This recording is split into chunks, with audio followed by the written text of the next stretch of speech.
12वीं परीक्षाओं में सप्लीमेंट्री को खत्म कर दिया गया है।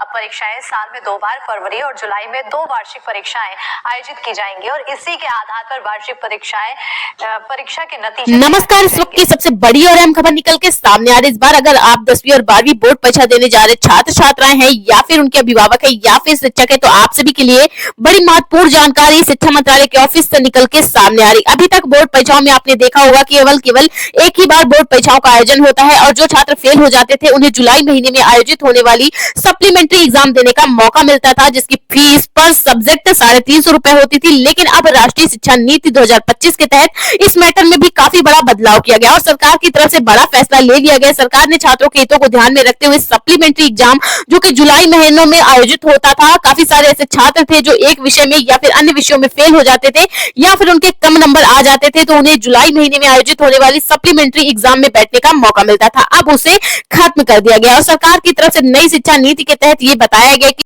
चाहे 10वीं के छात्र हो या फिर 12वीं के, अगर आप किसी भी विषय में फेल हो जाते हैं तो इसके लिए छात्रों की परीक्षा इस साल नहीं होने वाली, उसे अगले साल ही आयोजित होने वाली परीक्षाओं में बैठना होगा। सरकार ने फैसला छात्रों के हितों को ध्यान में रखते हुए लिया है ताकि छात्रों की पढ़ाई में किसी भी प्रकार की बाधा उत्पन्न न हो। जुलाई महीने में परीक्षा आयोजित होती थी और 2 महीने बाद उसका रिजल्ट आता था। ऐसे में छात्रों को काफी सारी परेशानियों का सामना करना पड़ता था कि उनकी अगले साल की पढ़ाई बाधित हो जाती थी। इसके लिए सरकार ने बड़ा फैसला लिया है और इस परंपरा को पूरी तरह से ही बदल दिया गया। इस पर आप सभी छात्र छात्राओं की क्या राय है, कमेंट सेक्शन में जरूर लिखिएगा कि परीक्षाएं होनी चाहिए या फिर नहीं।